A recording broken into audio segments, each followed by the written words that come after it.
Subwoofers and audiophiles, they don't go together. It's not a natural combination like peanut butter and jelly.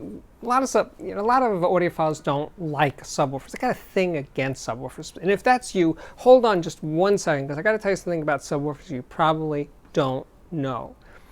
Subwoofers are not just about bass, about adding more bass to the sound of your system. That's one of the obvious things that they do, but that's not the only thing they do. I think that's the hang up here, is you guys don't seem to understand that there's more to a subwoofer than just adding more bottom end power and punch. What is that other thing that they do? Well, with a good recording, you can hear into the recording. You can hear the room, because the room has low frequency stuff swimming around in there, right? The sound of the room, in a great recording. In other words, not one that's done in a studio where everything's kind of the life is sucked out of the music and stuff. Now I'm talking about a recording in a concert hall or in a big old studio where they weren't trying to obsess about isolating everything from everything else. No, studio recordings in big rooms, Chesky Records, I worked for Chesky Records for a long time. When I first got there in 1999 or so, they recorded at a studio in New York City called RCA Studio A. It was huge. You could record a symphony orchestra in there. But Chesky wasn't recording symphony orchestras. He was recording singers and jazz bands and stuff. So small groups in this huge room, like bigger than, let's say, a gymnasium, a big room. And you could hear the room. And Chesky wasn't the only company that used that studio. Hundreds, thousands of recordings were done in that space. So it's not uncommon, at least in quality recordings from previous eras, to be recorded in big spaces, or today in concert halls. So the sub lets you hear that. You hear the room. The late Dave Wilson from Wilson Audio, the speaker designer and founder of that company, he had this gigantic 18-inch driver subwoofer. It was the size of a refrigerator, a very large refrigerator. Anyway, and he was giving this talk, and he was talking about this idea that you can hear into the room, and it had never occurred to me before. And it is literally true that you hear the space more when your system is full range enough to go down to the low 30s or into the 20s. You start to hear more and more of that room. In Dave Wilson's talk, he mentioned that blind people who don't have the luxury of vision, they enter a space. They know it's a big room. They know it's a small room. They have a sense of the boundaries of the room, the height of the room. It's all there. So anyway, it set me on the path, and I did live with subwoofers for at least 10, 12 years. And I had two primarily. I had a Rel Britannia B2 or B1 or B3, big 10-inch sub. And later, I used a JL Audio 110. I think it was a sealed box sub. But in any case, and I was doing a lot of home theater stuff a long time ago for Home Theater Magazine, and later for a website called eTown, and after that, CNET, where I no longer actively work, but that's another story.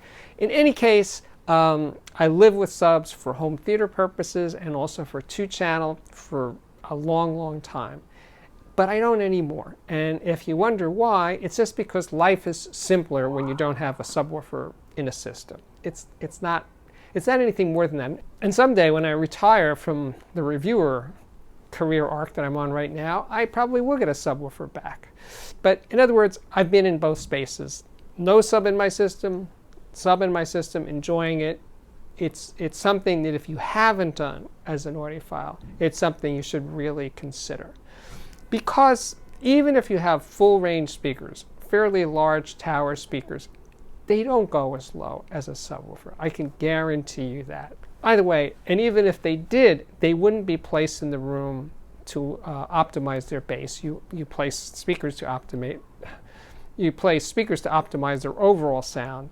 But for the sub, you place it to optimize its bass output and to blend as smoothly as possible with the speakers. So those are two different places. The subwoofer's location in the room and the speaker location in the room are usually very different and serve different purposes.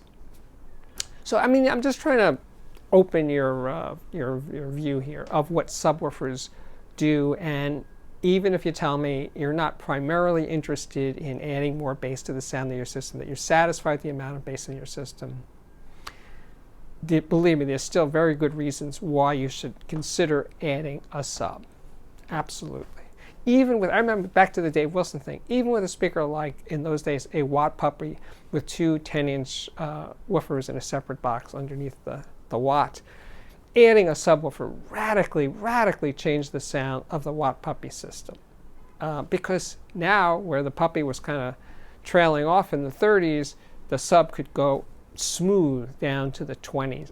And that's very significant. So chances are, even if you have full range speakers, adding a subwoofer is something I would love you to consider. And of course, if you've already done it, tell us about it in the comments section below. Because the point here is that adding a sub to a system with full range speakers is so easy, because the speaker is doing most of the bass part anyway. I'm not talking about using bass management for the speaker and the sub. I'm talking about just letting the speaker roll off naturally and bringing in the sub just below it. So the subwoofer is only going to be doing really deep bass. Let's say you're going to bring it in at 40 or something. So you're hearing mostly the speaker. The sub is just literally the sub bass. That's the best way to do it. Now, if you have small speakers or bookshelf speakers, and even if those bookshelf speakers are comfortable down to 50 or so, adding a sub will just really change their sound for the better. In addition to the hearing the room, you're also going to hear the imaging improve with large speakers and small. I should have said it with large speakers as well. I can't explain why, really, but when you add a sub and it's dialed in well, the imaging is more 3D. It has more space. Well, that room sense thing. It just opens up more when you're adding a sub. So if you have a small speaker, even a really good one, adding a sub will change its imaging, will give you more of that room sound that was in the recording in the first place. It makes a huge difference to add a sub. So yeah, there are two kinds of audiophiles, the subwoofer audiophiles and the absolutely no way subwoofer audiophiles. I understand both camps, I really do, and I've been to both. So, but if you're in the no sub group, think about it. Think about what I said. Talk to somebody who has one and see, or maybe they can even borrow it from a friend if you're lucky. That would be good. So some people ask me about these shirts that I wear. Well, the African shirts, like this one, and I have quite a few African shirts, they all come from the same place. It's called the Ashanti Fields Collection. Based in New York City, but the material comes from Africa. Some shirts are made in Africa, some shirts are made in New York, but they all have this look, which I think is really incredible. I'm not doing a commercial for Ashanti Fields. I'm not. I just like them. If you like them and you're interested, check, because they do stuff more than just shirts. Check out their website. I'll link to it below. So my name is Steve Guttenberg. This is, yes, it is the Audiophiliac Daily Show, coming to you 5 or 6, sometimes 7 times a week. If you dig it, please subscribe. If you haven't already, please subscribe. Hit that button right down there. You can follow me on Twitter at Audiophiliac That's pretty good. You can check out the playlist. There's playlists, there's interviews with audiophiles, with legends in the audio industry.